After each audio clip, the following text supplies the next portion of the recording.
Yo, what is up everybody? It is your favorite engineer Drew back with another video. And in this video, I'm going to be showing you guys the secret to getting a great production and a great mix. So let's get into the video. Now, this concept that I'm going to be talking about today in this video is something so simple yet so complicated at the same time. And a lot of people find it hard to, kind of perfect this. But this topic I am talking about today is sound selection.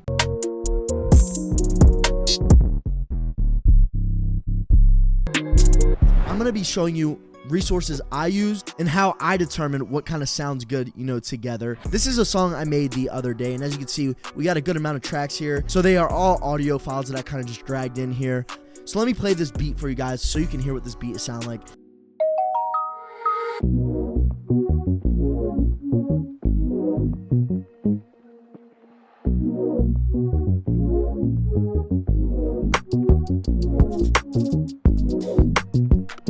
So as you guys hear, this beat sounds really well, and I gotta give credits to the sample maker.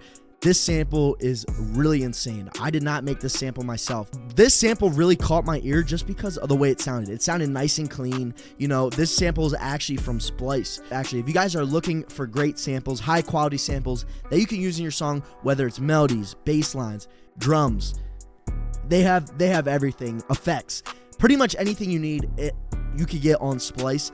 And I will say you have to pay for it, and this video is not sponsored, but it is $12.99 a month, I think, and you get 100 credits, so you could get 100 different samples for that month. This loop right here is absolutely insane right here. It's really a nice simple bass line, and also got some type of pad in the background with it, as well as a little bit of a vocal chop, some type of ambient effect in between. So really, when you analyze this, it's nothing too crazy. A lot of great sounds put together into this one sample. What you will be surprised with this beat is I did not really mess with any EQs, any compression, nothing like that. All these tracks are routed to one bus. Now this is how I usually route all my templates. So you'll have the beat going to a beat track, and then as well as all your vocal tracks separate. And as you can see, the only thing I have on this beat here track is a fruity soft clipper, just to make sure the peaks are being tamed. That's what I'm saying. These splice loops pretty much come pre-mixed, and the only thing that I will say is because these are loops by themselves, they are going to sound really good by themselves. So when you're adding other instruments and stuff like that, it might get a little bit crowded in the full mix. Even when it comes to the drums, this is another sample that I got off of Splice. So just listen to this drum loop, how clean everything sounds. So let's hear it.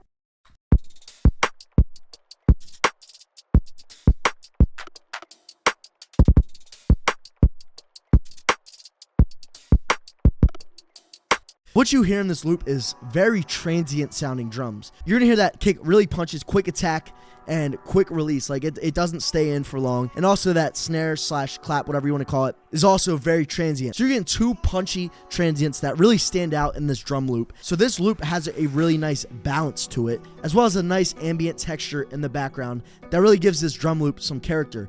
So we have this great melody and bass line, as well as this great drum loop put together, and you get this.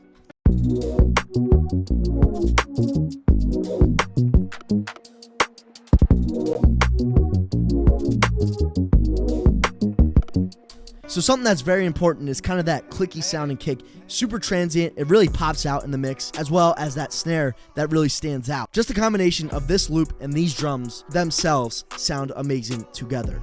Like I said, I haven't really done any EQ or anything to this beat, but the most important thing is levels.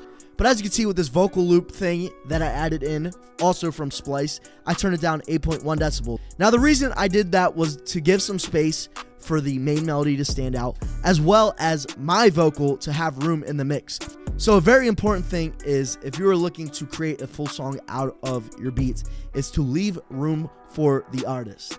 This is a very easy concept. You don't want your beats to get too crowded. Now, the easiest way to tell that your production is getting too crowded, go online, download a song that's kind of in the same key and tempo range as this beat, and extract the vocal from it and throw it onto your beat. And just listen to how it's sounding. Is there enough room that the vocal could still kind of breathe in the mix?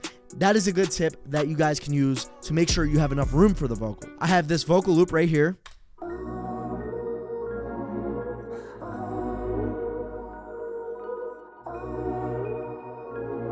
If I turn this all the way up, it gets really loud. So we turned it down a good bit, 8.1 decibels. But what you're gonna hear is when I turn on this melody, you're gonna hear how they kind of combine to make a really cool sound.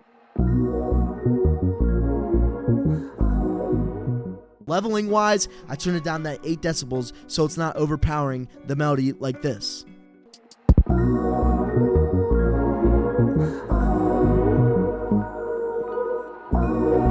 So as you can see, when I turn it back up, it just sounds like these two sounds are really competing for a spot. Find supporting elements to add some more depth to your mixes. So let me play the production of this chorus for you. And then I'm going to turn all these sounds back up to the original level. And you're going to hear why levels is so important to getting a clean sounding mix. So let's hear it.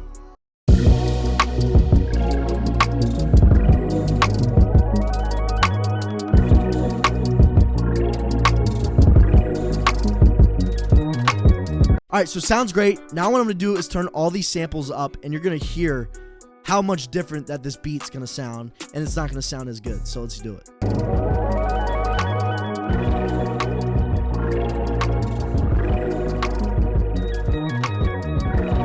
So as you can hear, of course it gets louder, but you're also just gonna hear a ton of competing once this all happens, because there is so much going on during these sounds that when we turn them all up, they're just competing way too much. That's why levels is super important to getting your mix to sound professional. If these were not good sounds to use together, then no matter what I do with the mix, you're still not going to get the results you want because of your sound selection. Make sure you check out your sound selection. And now that all of the sound selection is done, all the levels are set, we have room for the vocal.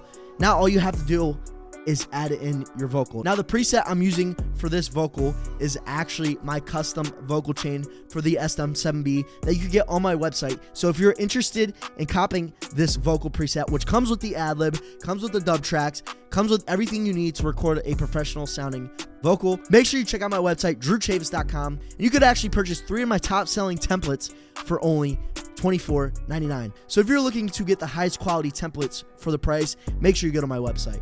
But what I'm going to do is I'm going to play this full beat with the vocal for you, and you're going to hear how all these sounds just work together to create a nice production. You ain't the same, baby. Ever since I met you, girl, I knew you crazy. Trying to keep us separate always drive me crazy. You had something different, that's why I related. And now it's 2 a.m. and I'm trying to call you, but you never answer. Maybe I'm the problem. If it's problematic, maybe I can solve it.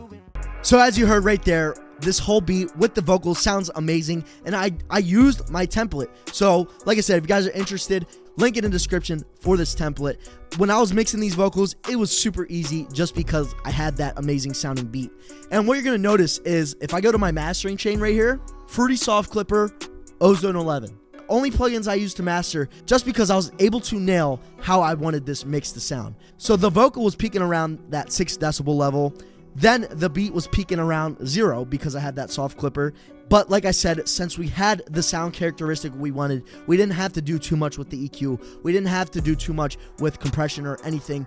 It was literally just throw minor EQ adjustments, maybe 0.4 decibels at most, and then doing some limiting and a little bit of stereo imaging. And then I found that I had a mix that I was really happy with. And that is why getting great sound selection up front is really the greatest thing to have if you want to get a pro mix. That is all I have for you guys today. Hopefully you enjoyed this video, and hopefully this helps you out with picking sounds, as well as going to my website and getting your song professionally mixed and mastered by me, or copying one of my vocal templates. You will not regret using some of these resources because they will not only save you a lot of time, but help you with your creativity. But like I said, that is all I have for this video. Hopefully this helps you guys out. Comment down below what you guys want to see next, whether it's a template video, preset, whatever, mixing tutorial. Let me know what you guys want to see next. But yeah, thank you guys so much for watching. Hopefully you enjoyed this video, and if you did, make sure to hit that like button, that subscribe button, and stay tuned for future videos. Thanks for watching. Peace.